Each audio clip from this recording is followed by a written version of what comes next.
Tu sais, le meilleur conseil que je peux te donner en cette défense, et oui, vraiment le meilleur conseil que je peux te donner, c'est d'être vigilant. Et bien sûr, la vigilance, ça s'apprend. Parce que si tu es à fond dans la vigilance tout le temps, tu vas te fatiguer, tu vas devenir parano, tu vas devenir agressif.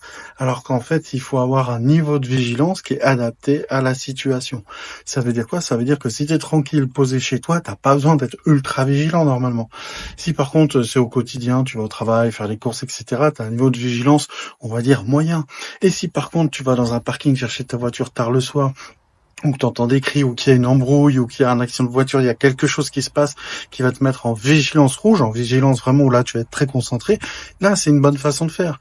Mais il y a deux façons, il faut absolument pas faire. C'est d'être jamais vigilant, soit aller dans la rue avec les écouteurs et se dire pas de problème, la France est un pays sûr, ou la Suisse ou autre, et se faire surprendre, malheureusement, ou à l'inverse, être toujours trop vigilant, toujours tout le monde va m'attaquer, tout le monde va me tuer, et du coup là c'est pareil, et ben tu vas te fatiguer et ça sera beaucoup moins efficace. Donc la vigilance, n'oublie pas, c'est d'avoir le bon niveau de vigilance par rapport à la bonne situation.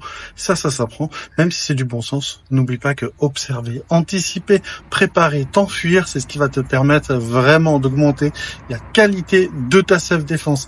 Abonne-toi, like et surtout partage mon contenu pour essayer d'aider le plus de personnes possible à se défendre parce que c'est ma mission de vie et ensemble, on va essayer d'améliorer les choses.